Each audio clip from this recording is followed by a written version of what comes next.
Hello, everybody. Welcome back to Screenstars. I'm here today to bring you my review for the 2021 horror film No One Gets Out Alive, a film that is directed by Santiago Mengini and it stars primarily Christina Rodlo, who plays a refugee that makes her way illegally into the United States. She gets a terrible job to make ends meet and ends up staying at this house that is really horrible in many ways, but she doesn't have much choice. She's hoping for a better life, but unfortunately, the place she's staying at has a sinister past, and she soon learns has a real threat to her future. Right, what are my thoughts on No One Gets Out Alive? Well, this is from the same writer who wrote the 2017 film The Ritual, which was a brilliant, brilliant horror film, a film that I really, really enjoyed. And I think much of the team on board here, apart from the director, I think, but many of the team involved here were involved in The Ritual film as well, obviously, as well as the writer.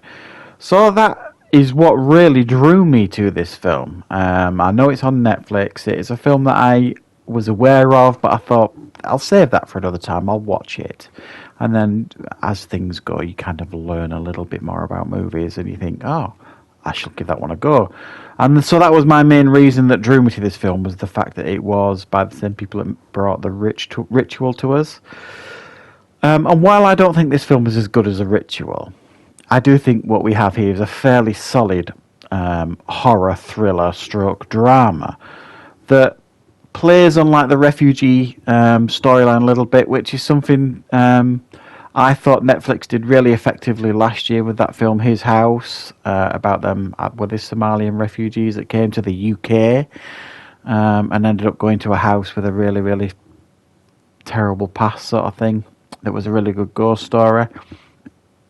So I thought that's something that can work well in horror films, and while they don't lean on that too heavily in this film, it's kind of just a plot device for you to get into this character's life and to have some sympathy with her and that sort of thing. It does okay in a sense of. Now the character Amber, played by Christina Rodlo, is exactly that. You do actually feel for this character. You do have a lot of sympathy for her. That side of it works really well, and much of that is down to the performance by the actress that plays Amber. I thought she did a really, really good job. Very, very strong lead female performance by her.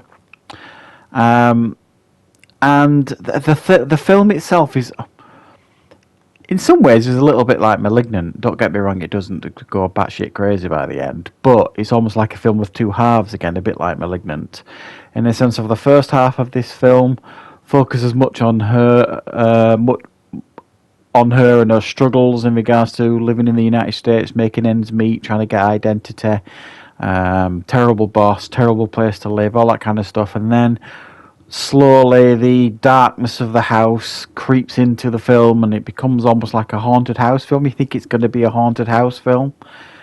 And then, much like Malignant, and actually much like The Ritual as well, it becomes something else the second half of the film.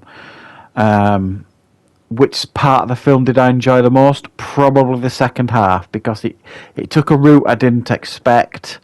And I thought initially it was... I actually made a note that it was actually quite generic and predictable, the first half of the film. But the second half of the film became something else. And obviously I don't want to spoil that.